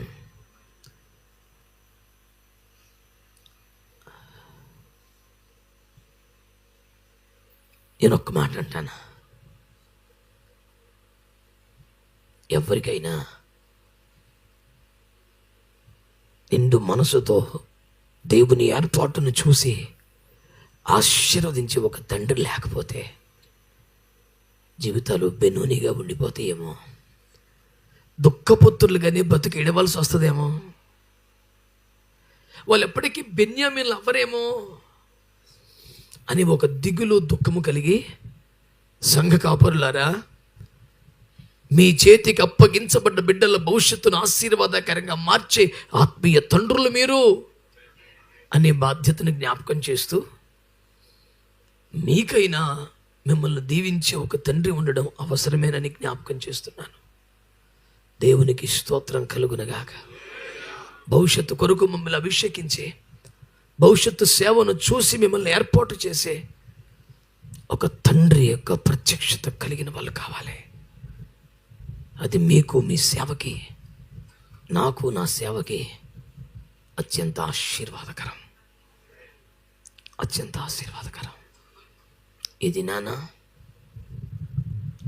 ఒక ఆత్మీయ తండ్రి ఎంత అవసరమో మీకు తేటగా అర్థమై ఉంటుంది. మీ ఆత్మీయ పిల్లలకు మీరు ఆత్మీయ తండ్రిగా మీ సేవలు అవసరం. మీకు భవిష్యత్తు సేవ కొరకు సిద్ధపరిచే, అభిషేకమును విడుదల చేయగలిగే తండ్రి కూడా మీకు అవసరం, నాకు అవసరం. ఏ స్థాయిలోనైనా ఇది అవసరం అనే సత్యాన్ని మీకు జ్ఞాపకం చేయడానికి నేను ఇష్టపడ్డాను. చెప్పండి, మనకు ఒక సరైన తండ్రి కావాలి అనండి, అనండి. మనకు ఒక సరైన తండ్రి కావాలి. పోనీ ఇంకా ఇండివిజువల్గా చెప్దాం, నాకు ఒక సరైన తండ్రి కావాలి. ఎవరు పడితే వాళ్ళ దగ్గర మోకరించి నెత్తిమీ చేయించుకోగలమా? మన బిడ్డలే ఎవరు పడితే వాళ్ళతో ప్రార్థన చేసేది కాదు నాన్న, తెలుసుకోండిరా, కంగారు పడి హస్త నిక్షేపం చేయించుకోబాకండి రా అని చెప్తాం. మనం ఎట్ట కోరుకుంటాం? నా మటుకైతే నాకు ఎవరు కనపడితే వాళ్ళ దగ్గర మోకరించి ప్రార్థన చేయించుకోవాలనిపించదు. వారికి ఆత్మీయతలో ఆ స్థాయి ఉంటేనే కదా. వీరి చేతులు ఉంచితే నా మీద అభిషేకం పెరుగుద్ది అనుకుంటేనే కదా. లేనిపోని ఆల బలహీనతలు మనకి ఇంపార్ట్ అయితే దరిద్రం అనుకుంటే ఎందుకు చేయించుకోవాలా? చాలా మందికి తెలియక ఎవరు దైవజనులు కంటే వాళ్ళ దగ్గర మొక్క ప్రార్థన చేయించుకుంటారు. వద్దు, అట్లా చేయకూడదు.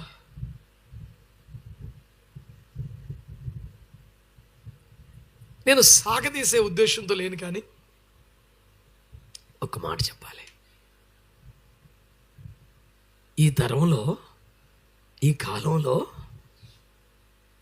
ఏ దైవజనుడికైనా తన మీద చేతులుంచి ఆశీర్వదించే ఒక సరైన తండ్రి కావాలి.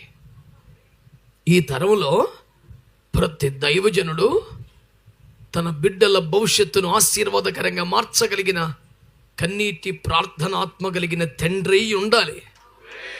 రెండు మాటలు కూడా సీరియస్గానే తీసుకున్నారని నమ్ముతున్నాను నేను. తీసుకున్నారా?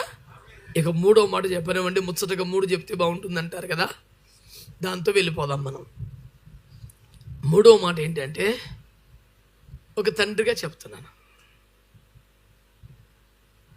సరైన తండ్రులు కావాలి, సరైన తండ్రిగా బ్రతకాలి అని చెప్పినటువంటి నోటితోనే చెబుతున్నాను, సరైన కుమారులు కూడా కావాలి. ఈ తరంలో ఈ సమతూకం బాగా లోపిస్తుంది. సరైన తండ్రులు ఉంటే సరైన కుమారులు ఉండటం లేదు. సరైన కుమారులకేమో లూకాసు సువార్త 15లో మంచి తండ్రి అయిన, కానీ ఆయనకి మంచి కొడుకులు కాదు, ఇద్దరు కూడా కాదు. వెళ్ళిపోయినోడు మంచోడు కాదు, ఉన్నవాడు కూడా మంచోడు కాదు. ఇద్దరు తండ్రి సంతోషంలో పాలు పొందిన వాళ్ళు కాదు, ఇద్దరు తండ్రి దుఃఖానికే కారకులు. కానీ దావీదు లాంటి మంచి కుమారుడికి మంచి తండ్రి లేడు.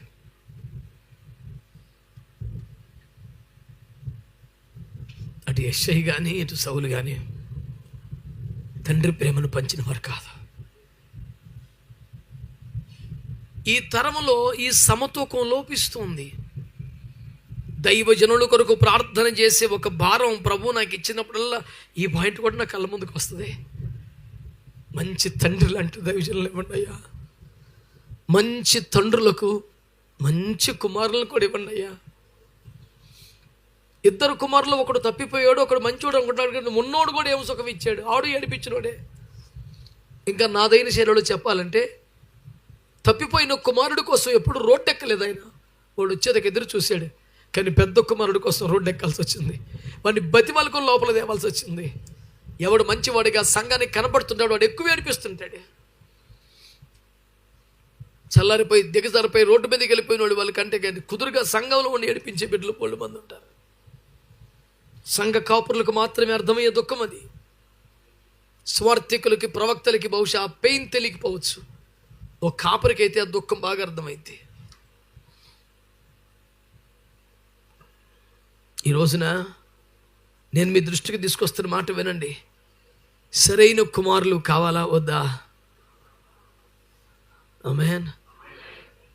మీరు ఆత్మీయ తండ్రులు కదా, మీకు సరైన కుమారులు వద్దా? మీరు ఒక తండ్రి కుమారులే కదా, మరి మీరు సరైన కుమారులేనా? ముఖం పట్టుకొని ఇలా అడుగుతున్నందుకు నన్ను క్షమించండి. మిమ్మల్ని ప్రశ్నించాలనో మీరు చెయ్యి పైకెత్తాలనో నేను కోరుకోవట్లేదు. నీ అంతరంగములో ఈ ప్రశ్న ఉండటం మంచిదనిపించి నీ ముందు పెడుతున్నానంతే. ఒక పచ్చి నిజాన్ని మనం ఒప్పుకుందామా? మనం విత్తని దానిని కొయ్యలేం కదా. Whatever man sows that shall he reap. మనుషుడు ఏది విత్తుతాడో, అపనమ్మకాన్ని, స్వచిత్తాన్ని, అవిధేయతను, తిరుగుబాటును విత్తి వీర విధేయతను, నమ్మకత్వాన్ని ఎట్లా కోసుకుంటాం మనం? అందుచేత సరైన కుమారులు కూడా ఉండాలి అనండి.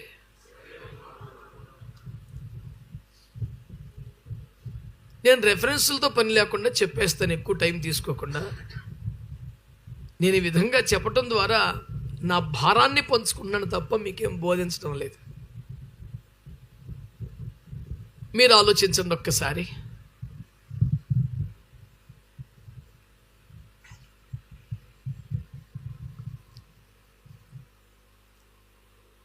అబ్రహాము ఇస్సాకుల బంధాన్ని మీరు చూస్తే, గొర్రె పిల్ల ఏది అంటుంటే, దేవుడు చూసుకుంటాలే నాన్న అని చెప్పి బలిపీఠము కట్టి కట్టెలు పేర్చి, ఇక గొర్రెపిల్ల రావడమే తరువాయి అన్న దశలో టక్మని కాలు చేతులు కట్టి బలిపీఠం పెట్టి కత్తి పైకి ఎత్తితే ఏ కొడుకైనా ఫీల్ ఎట్టుంటుంది? అదేం నానా, నీ మనసులో ఇదే కనుకుంటే ఇంటి దగ్గర చెప్పొచ్చు కదా, ఇన్నిసార్లు అడిగినప్పుడైనా చెప్పొచ్చు కదా. నన్ను ఏమార్చి నన్ను మాయలో పెట్టి నా చేతులతోనే రాళ్ళు పేర్పించి నా చేతులతోనే కట్టెలు మోపించి నన్నే బలిస్తావా? నువ్వు తండ్రివేనా? నీకు అసలు మనస్సుందా అనే ప్రశ్న నోటికి రావాలి. కనీసం ప్రశ్నార్థకమైన ఫేస్ అన్న పెట్టాలి భూమి మీద ఎవడైనా. అసలు అదేమీ లేకుండా అప్పగించుకున్న వ్యక్తిగా బైబిల్ ఇస్సాకును మనకు పరిచయం చేసింది. నా స్టడీ బైబిల్లో నేనేం రాసుకున్నాను తెలుసా? తన బలిపీఠమునకు తానే రాళ్ళు కట్టెలు పేర్చుకున్నటువంటి విధేయుడు, సమర్పణ గలవాడు ఇస్సాకు అని రాసుకున్నా. ఆ మాట చదివినప్పుడల్లా సమర్పణ మన సొంతంగా కడుపులోంచి రావాలి అనే మాట నాకు గుర్తొస్తుంటుంది. మొదటి అతనికి పెళ్లి సంబంధం చూసేటప్పుడు బాబుని తీసుకెళ్ళు అని చెప్పాడు ఎలియాజర్కి. బాబుని తీసుకెళ్ళదు, నువ్వే తీసుకురా అన్నాడు. ఆ చిన్నది నీ వెంట వచ్చటకు ఇష్టపడితే సరే, ఇష్టపడకపోతే ఇక నీకేమి ఇబ్బంది లేదు, ఈ నిబంధన నుంచి నువ్వు బయటపడతావు అన్నాడు కదా. యాక్చువల్గా ఏమనాలి? బాబు గారికి నచ్చితే సరే, నచ్చకపోతే మరి నీ తప్పేం లేదు, పంపించే అనాలి. ఎలియాజర్కి అప్పగించినప్పుడైనా, బాబును తీసుకెళ్ళొద్దని చెప్పినప్పుడైనా, బాబుకు నచ్చాలి అన్న పదం చెప్పనప్పుడైనా అబ్రహాముకి ఏంటి తెలుసా నమ్మకం? నా కుమారుడికి స్వచ్ఛత్వం లేదు అని నమ్మకం. అవునా కాదా? అంటే సరైన కుమారులు కావాలనుకున్నాం కదా. ఇలాంటి కుమారులేగా మనకు కావాలి. మాట్లాడతలా అంటే మనం కూడా అలాంటి కుమారులమై ఉండాలి కదా. నేనేం మర్మంగా మాట్లాడట్లేదు కదా, తేటగా. మన హైదరాబాద్ భాషలో అయితే కుల్లా. ఆలోచించండి. ఇస్సాకు లాంటి సమర్పణ. 2, ఇస్సాకు లాంటి స్వచ్ఛతము బొత్తిగా లేని జీవితం. అరే పెళ్ళి కనీసం పర్సనల్ చాయిస్ ఉంటుంది కదా. అంతే, నాకేం నాన్నగారు ఎలా చెప్తారు, నాన్నగారు ఎవరిని తీసుకొస్తారు, అరే సరిదైపోయింది. అదైపోయింది. నాన్నగారు సరిపోయేదాకా భయంగా అక్కడక్కడ చోటు నక్కి బతికారు ఫిలిష్తీయులు. నాన్నగారు చనిపోయింది తెలవగానే ధైర్యం వచ్చేసింది ఒక్కొక్కడికి. అబ్రాం గారు లేరు. అబ్రాం అంటే ఎవరో? ఇంట పుట్టి అలవర్చబడ్డ 318 మందిని పట్టుకెళ్ళి యుద్ధములు చేసి రాజులనే సంహారం చేసిన వాడు, రాజులనే కాపాడినవాడు. అబ్రాం అంటే ఒక రేంజ్, రాజులకే రాజు అన్న పొజిషన్. అందుకనే తన భార్యను పాతి పెట్టుకోవడానికి 6x3 జాగా లేని వ్యక్తిని పట్టుకొని, హేతు కుమారులు మేము రాజులమే కానీ మీరు మా మధ్య మహారాజు అయి ఉన్నారు, మీకు ఇష్టం వచ్చింది తీసుకోండి సార్ అంటారు. ఆయన రేంజ్ అది. అలాంటి వాడు లేడు కాబట్టి ధైర్యం పర్లేదనుకొని అబ్రహాము వ్యవసాయం కొరకు తవ్వించిన బావులన్నీ రాత్రి పూర్తి చేశారు. అంటే ఇస్సాకు ఒక మెసేజ్ పంపారు, రేయ్ మాతో సంధికి రా, లేకపోతే లొంగిపో, లేకపోతే చంపేవతలు పారేస్తాం. పెద్ద ఆయన లేడు కదా ఒక ధైర్యం. కానీ ఇస్సాకు తిరిగి సరిగ్గా పంపాడు ఆన్సర్. ఎలాగా? తెల్లారేపాటికి మళ్ళీ వాళ్ళు పుడిచిన బావులన్నీ మరలా తవ్వించాడు. ఇస్సాకు సామాన్యుడు కాదు, రే సంగతి తెలుస్తా అనే ఆన్సర్ మాత్రమే చెప్పొచ్చు. అక్కడ రాసిన మాట ఆదికాండం 26లో మాట్లాడుతున్నాను. బావులన్నీ తవ్వించి తండ్రి వాటికి ఏ పేర్లు పెట్టినో అవే పేర్లు పెట్టాడంట. అవసరమా? కొత్త పేర్లు పెట్టుకోవచ్చుగా. పోని ఇస్సాకు తవ్వించిన బావులు అని పెట్టక మనసు లేకపోయినా, అబ్రాహాము కాలంలో తవ్వించిన బావులు ఫిలిష్తీయులు పోడ్చగా ఇస్సాకు మరలా తవ్వించను అని పెట్టొచ్చుగా. అసలు పేరు అవసరం లేదు. అబ్రాహాం కాలంలో ఏ పేరు ఉందో మళ్ళీ అదే శిలాఫలకం చేసి నమ్మకంగా పెట్టుకూర్చున్నాడు. స్వచ్ఛత్వము లేనివాడు, అసలు తనకు పేరు అక్కర్లేదనుకునేవాడు. ఈ రోజుల్లో మన కుమారులు అలా చూడగలమా? పేరు కోసం ఎంత తాపత్రయమో, ఎంత హడావుడి. నీ గొడవ మన అవసరమైతే చూడండి, దూషించావు, తిడతావు, కొడతావు, నీకు స్టేజ్ కావాలి, మైక్ కావాలి, పేరు కావాలి, ఒక ఐడెంటిఫికేషన్, ఒక రికగ్నైజేషన్ కావాలా. ఏంది ఇదంతా? వీళ్ళు పాపం చేయరు, తప్పుడు పనులు చేయరు, దేవుని కోసమే బతుకుతారు. కానీ తమదైన గుర్తింపు మాత్రం కోరుకుంటారు. కొడుకులే కానీ సాకులు కాదుగా. నేను చాలా సూటిగా తేటగా చెబుతున్నాను ఈ మాట. మనం మంచి కుమారులం అవ్వాలి, మనం మంచి కుమారులుగా ఉండాలి, మనకు మంచి కుమారులు ఉండాలి. ఓకేనా? ఇలా ముందుకెళ్దాం.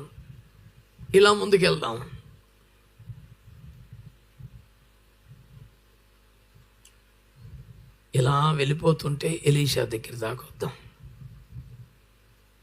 ఎలీషా దాకా వస్తే ఎలీషా ఇంకా వ్యవసాయం చేస్తున్నాడని తప్ప, ఇంకా సేవకు రాలేదనే తప్ప, ఒక సేవకుడికి ఉండాల్సిన అవగాహన, జ్ఞానం అంతా ఎలీషా దగ్గర ఉంది. అటుగా వెళ్తే ఒక దుప్పటి మీద వేస్తే, ఏంటి సార్ దుప్పటి వేసారు, నాకు గిఫ్ట్గా ఇచ్చారా, ఉతికేసి పెట్టమంటారా, కొత్త దుప్పటి ఇమ్మంటారా, ఇలాంటి సండే స్కూల్ ప్రశ్నలు లేవు. దుప్పటి మీద వేస్తే దాని అర్థం ఏంటో నీకు తెలుసు. అయ్యా ఇంటికి వెళ్ళి మమ్మీ డాడీని ముద్దు పెట్టుకొని వచ్చేస్తాను సేవకు అన్నాడు. ఒక దైవజనుడు దుప్పటి మీద వేస్తే దాని అర్థం ఏంటో గ్రహించిన స్థాయిలో ఉండి దేవుని సమయం కొరకు పనిచేస్తున్నాడు. అంటే మన భాషలో చెప్పాలంటే ఒక సేవకుడి పాకం ఉంది, కానీ కామన్గా జస్ట్ ఒక బిలీవర్లా ఉంటాడు చర్చిలో సైలెంట్గా. నిజానికి అడిగి సేవకుడి పాకం ఉంది. దైవజనుడు ప్రతి కదలికి అర్థమవుద్ది, కానీ దైవజనుడు చెబితేనే చెయ్యాలి. అంతవరకు నమ్మకంగా పనిచేసుకుని బతకాలని. ప్రార్థన చేయటం వస్తే, పాట పాడటం వస్తే, ఆరాధన చేస్తాం వస్తే, అసలు ఎవడు పాస్టర్ మనకు అర్థం అవుతుంది. ఈడాడవాడు ఎక్కువైపోతుంది. ఇట్లాంటి కొడుకులు తగలబడ్డారు మన పేనానికి. తగ్గి ఉంటాం రాదు, దాగి ఉంటాం రాదు. అబ్బే ఒక దైవజనుడు చెప్తే విన్నాను, అది నాది కాదు, చాలా పెద్ద ఆయన. నన్ను అడిగారు, నాన్న సంఘం ఎంతమంది ఉంటారు ఏంటంటే ఇలా ఇలా చెప్పాను. అంతా ఉప్పుగాలేనా కరేపగ్గాలు ఉన్నారా అన్నాడు. నాకేమి అయ్యా అంటే ఏంటంటే చెప్తాను కూర్చో అన్నాడు. 50 లీటర్ల సాంబారు పెద్ద గిన్నెలో కాస్తున్నారు. ప్రారంభం నుండి అందులో ఉప్పు వేశారు. మరుగుతున్న దాంట్లో ఉప్పు రాళ్ళు పలా కరిగిపోయింది. సాంబార్ అంతటికి రుచి తెచ్చింది.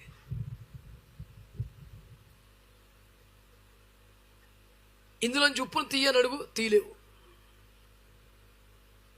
నా ఉప్పు నాకు ఇచ్చే అంటే అవదేక, అది కలిసిపోయింది, కరిగిపోయింది, దానికి రుచినిచ్చింది, పాడవకుండా ఆపుద్ది.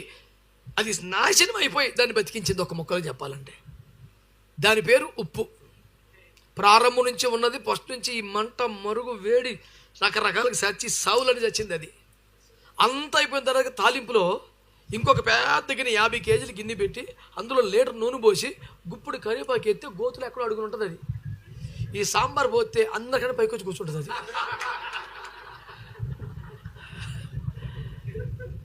ఉప్పేది, కరివేపాకేది.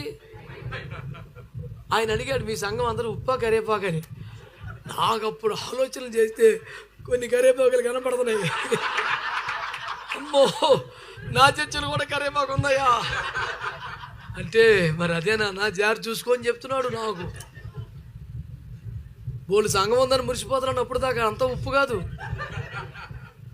మొబ్బిడిపోయింది ఆ రోజు. నాకు జ్ఞానోదయం కలిగిన రోజు. అమ్మ నాయన, నా సంఘంలో ఉంటారు, ఐఎఫ్జీలో కూడా ఉంటారు కరివేపాకులు. సహజం, భూమి మీద ఎక్కడైనా ఉంటుంది. పరదేశే హద్దు, ఈ లోపు ఉంటాయి.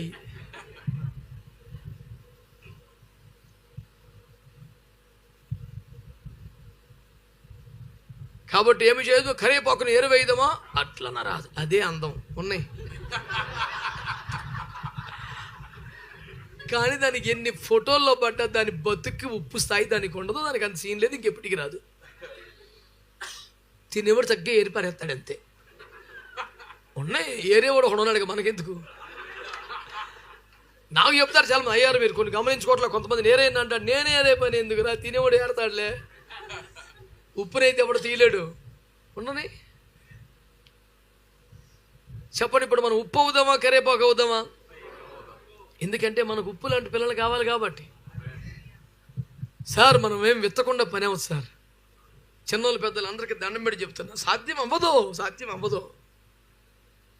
గాలిలో నుంచి కోసుకోవడం కుదరదు.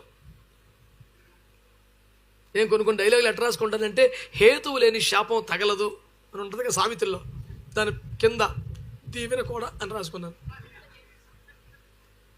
అది లలితలు చూసారని చెప్పలా, ఊరకని రావని.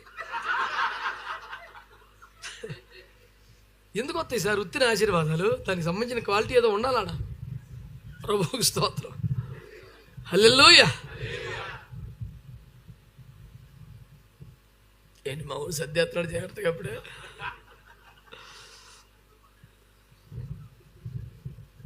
దైవజనులు నాకు సైలెంట్గా సిగ్నల్స్ పంపుతుంటారు, అన్న టైం అయిపోయిందన్నా, మాకు ఇది ఒకటే కోటం కాదు, ఇంకా కోటాలు ఉన్నాయి కొన్ని. అట్లయిన భోజనమును రద్దు చేయదము, కానీ దీన్ని రద్దు చేయదు. దేవునికి స్తోత్రం కలుగును గాక. 2 సంవత్సరాలు ఎదురు చూపులు పెద్ద మనిషి, అంత గమ్ముకుని వదలబాకండి, తప్పు. ప్రియులారా, జాగ్రత్తకి ఒక్క మాట వినండి చాలు. మనకి ఇస్సాకులు కావాలో వద్దా? ఎలీషాలు కావాలో వద్దా? ఎలీషా అంటాడు, నాన్న నువ్వు ఇక్కడ ఉండరా, నేను వెళ్తాను. నన్ను ప్రభు రమ్మన్నాడు అంటే నేను కూడా వస్తా. నిన్ను రమ్మని లేదురా, అయినా వస్తా. నన్ను వెళ్ళమన్నాడు రా, నేను కూడా వస్తా. ఆగమని చెప్పానే, యెహోవా చెవుతో నీ చెవుతో నిన్ను విడువను. నన్ను అయ్యగారు వదిలేస్తే బాగుండని కోరుకునే బ్యాచ్ తగలబడ్డారు ఇవాళ రేపు. ఏడకెళ్ళి నన్ను చెప్తాను, నాకు సంఘం లేదా, నాకు పరిచయం లేదా, నాకు కుటుంబం ఉండదా, పద్దానికి పొద్దున్నెత్తే బయలుదేరరా అంటాడు. ఎన్నింటికైనా వస్తాం? మాకు సహవాసుకోవడం కూడా ప్రతి నెల పెడితే బాధపడే సేవకులు ఉన్నారు. అన్న ప్రతి నెల ఏడవుతాను, 3 నెలలకు ఒకసారి పెట్టు, ఛార్జీలు బోల్డ్ అవుతున్నాయి. దేవుని స్తోత్రం.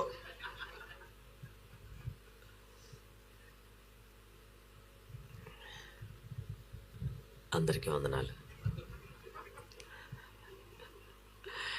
వాస్తవాలు చెప్తున్నాను సార్. అరే వద్దంటే వచ్చాడు ఉందాం. పోనీ ఇంకో రివర్సల్ చెప్తాను, మిమ్మల్ని వద్దంటే మీ తండ్రులు వెంబడెత్తారా? బీపీ పొడుచుకొచ్చేది దెబ్బకి. అరే నన్ను వద్దన్నాడాయా, నేను ఎట్లా పోతాయిగా కథం. నన్ను పిలుచుకపోవాలి, నన్ను పిలవాలి. పోనీ పిలవకుండా నేనే పోయినా, నేను పోతే కూడా వద్దన్నాక అంత శరం లేనోనా? అమ్మా ఎన్ని టన్నులు ఉందిరా శరము అని పనికి. తండ్రి కొడుకుల దగ్గర సవాలు, శరము, రోషం అంటారు. పనికి మళ్ళీ ఫీలింగ్ నువ్వును. నీ తండ్రి కదరా నీ పనికి మళ్ళీ ఫీలింగ్ ఏంటి? దరిద్రం అని చవరికా. ఇంకెవరి దగ్గర పోసుకొట్టా, నా దగ్గర ఏంటి? వద్దురా అంటాడు, వద్దంటే కూడా పోవాలి. అరే అప్పుడు ఏమన్నాడు, సర్లే రారా అన్నాడు. నెక్స్ట్ నాన్న బేతేలు అన్నాడు, యెహోవా జీవంతో నీ జీవంతో, సర్లే రా అన్నాడు. ఈసారి ఎరుకో అన్నాడు, యెహోవా జీవంతో నీ జీవంతో నేను విడువను, సర్లే రా అన్నాడు. ఈసారి యోర్దాన్, అమ్మో యోర్దానా, నాకు ఈత రాదు డాడీ, మీరు వెళ్ళండి. యెహోవా జీవంతో నీ జీవంతో నిన్ను విడువనివ్వడు. అప్పుడు అడుగుతాడు, ఏం కావాలరా నీకు, ఏం కావాలరా అంటే, ఆర్థికంగా నలిగిపోతున్నాను, ప్రతి నెల ఈఎంఐలు కట్టుకోలేకపోతున్నాను, కనీసం ఒక 50 దశంబకులు వచ్చిన బ్రాంచ్ నాకు ఇచ్చాయి, నమ్మకంగా చూసుకుంటాను. దేవుని స్తోత్రం, హల్లెలూయా. నువ్వు ప్రభునందు నిద్రిస్తే సమాధి ఖర్చులు మొత్తం నేనే పెట్టుకుంటాను. అప్పుడే టార్గెట్ పెట్టాడు ఈడెంత మంచి కొడుకు అయ్యా. నాతో అన్నాడు ఒకడు, అయ్యా నువ్వు చచ్చిపోతే కానీ మొత్తం నేనే చేసుకుంటాను అని. కూడా 10 ఏళ్ళు అయింది, ఆడు ఎదురు చూస్తున్నాడు. ఇంకా ఆడి సమర్పణను ఎప్పుడు చచ్చిపోతే పెట్టి చేయించి ఆడే పది పెడతాడంట. అదే అర్థం, అది అర్థం అదే. ఉన్నారు నన్న విచిత్రమైన కుమారులు భూమి మీద. నీకేం కావాలి కొడుక అంటే ఎలీషా అంటాడు, నీ ఆత్మ కావాలి. ఏం అడగలేదండి. ఒక వరం కావాలో, ఒక సంఘం కావాలో, బ్రాంచీ కావాలో, పెద్ద పెద్దలతో పరిచయం కదా. ఆహాబు నువ్వు కేకెత్తో వస్తాడు కదా, ఒకసారి మావాడని కొంచెం పరిచయం చేయి. కొన్ని పరిచయాలు చేస్తే మేము కొంచెం ముందుకెళ్తాం అంతే. నీ ఆత్మ అంటే గుర్తుపెట్టుకోండి, ప్రాణం, ఆత్మ, దేహం 3 ఉన్నాయిగా. నాకు లేవా అయింది మీకు? ఈ 3 జఫన్య అంటే ఎవరు? శరీరమా, ఆత్మే. ఇప్పుడు శరీరం ఇప్పుడు చచ్చిపోయింది అనుకోండి, ఇప్పుడు మోసస్ గారు చర్చలో చచ్చాను అనుకోండి, ఇక ఆయన డ్యూటీ తప్పదు, భూస్థాపన కార్యక్రమం బుధాన్ని వేసుకోవాలా. ఆయన చర్చి కాబట్టి స్థానిక సంఘాపరి ఏమంటాడు, ఇంతవరకు మన మధ్యలో ఉన్న దైవజనుడు కలయుడు. మరి ఉన్నవాడు జఫన్యా నివసించిన ఇల్లు, జఫన్యా ధరించిన కట్టె. జఫన్యా కాదు, వెళ్ళిపోయినాడు జఫన్యా. అంటే జఫన్యా అంటే వ్యక్తి ఎవడంటే ఆత్మ, శరీరం కాదు. నీ ఆత్మ కావాలంటే అర్థం ఏంటి సార్? నాన్నగారు మీరు కావాలి నాకు, మీ వల్ల కలిగే ప్రయోజనాలు కాదు. ఇంత ఎంటబడుతున్నావు, నీకు ఏం కావాలంటే నువ్వు కావాలయ్యా. ఇలాంటి కుమారులు కావాలి. మనల్ని తప్ప మన వలన ఏమీ ఆశించని కుమారులండి. వద్దన్న వెంబడించే కుమారులు. ఇక కొత్త నిబంధనలోకి వస్తే తిమోతి గురించి ప్రస్తావించకుండా ఉండలేము. ఒక తండ్రికి కుమారుడు ఎలాగో సేవలు చేశాడో తిమోతి నాకు అలా చేశాడు అన్నాడు. కానీ నా దానికంటే ఎక్కువ ఇష్టం నాకేంటి తెలుసునా? తండ్రికి సేవలు చేయటం మాత్రమే కాకుండా నాకు ఇష్టం ఏంటంటే అతడు నా ఇబ్బందులు ఎరిగియు నన్ను వెంబడించాను అంట. ఇప్పుడు నాతో ఎవరిని వచ్చాను అనుకోండి, ఐగారితో పాటు ఫ్లైట్లు వెళ్ళొచ్చు, ఐగారితో పాటు ఏసీలు వెళ్ళొచ్చు, ఐగారితో పాటు ఇన్నోవర్ కార్లు వెళ్ళొచ్చు అని పిల్లగాళ్ళు వస్తారు సరదాగా. అంకుల్ నేను వస్తాను ఈ వారం మినిస్టర్ గారు చర్చిలో పిల్లగాళ్ళు చాలామంది ఎంటపడతారు. ఎందుకంటే అంకుల్తో ఉంటే ఇబ్బంది ఏముంది? అంకుల్ ఏ హోటల్ ఉంటాడో ఆ హోటల్ ఉండొచ్చు, ఏ తిని తింటే తిన్నాడు, ఎలా తిరిసాడు మొత్తం కుడి చేతి పుత్రులుగా ఉంటే. పిల్లగాళ్ళకి అంత అమాయకులు ఎవరు లేరులే. వీళ్ళని అడుగుతారు నమ్మకంగా, వీళ్ళు వచ్చారు కదా అయ్యగారు ఏం తింటారంటే, ఆయన ఏం తింటారో మీరైతే పెట్టండి. ఆయన తినడానికి పచ్చడి పెడతావా ఏంది? నువ్వైతే పెట్టు, ఆయన తింటాడు. వచ్చింది ఏది బయటికి వెళ్దాం. ఆ దృష్టిలో నేనే తిన్నాను ఉంటుంది, కానీ సబ్జెక్ట్ వేరే. దేవునికి స్తోత్రం. ఎరా భోంచేశారంటే ఇక అంతా మిగిలిందే ఇంత తిన్నామయ్యా. అసలు మిగిలిందే నేను టచ్ చేశాను. అసలు అయ్యే సింహాలు.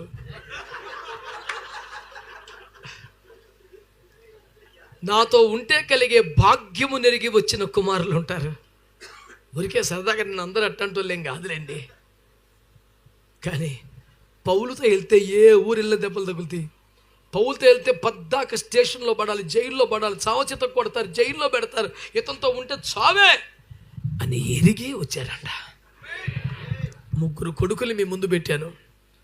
స్వచిత్తము అసలే లేని ఇస్సాకు. నాకు పేరు, నా తండ్రి పేరు నిలబడితే చాలని కోరుకున్న ఇస్సాకు. Next Elisha.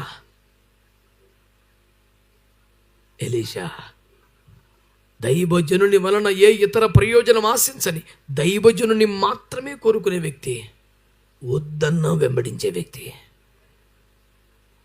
పిలవలేదనే మానేసే వాళ్ళు బోళ్ళు మంది ఉంటారు. వద్దని చెప్పాక వచ్చే వాళ్ళు ఎక్కడ ఉంటారు?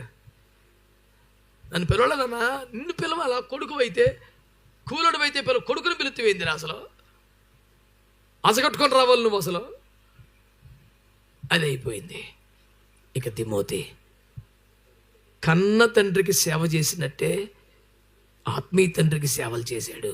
2వది, ఇతనితో ఉంటే వచ్చే ఇబ్బందులు కష్టాలు ఎరిగి కూడా వెంబడించాడు. ఈ రోజున మనం అందరం ప్రార్థన చేయబోతున్నాం. ఆమేన్. ఏమని ప్రార్థన చేయబోతున్నాం? చెప్పండి. నాకు సరైన తండ్రి కావాలి అనండి. 2, నేను సరైన తండ్రి అవ్వాలి. 3, నేను సరైన కుమారుణ్ణి అవ్వాలి. నాకు సరైన కుమారులు కావాలి. ఈ 4 మాటలే ప్రార్థన చేద్దాం. ఎంతమంది ఇష్టంగా ఉన్నారు ప్రార్థన చేయడానికి?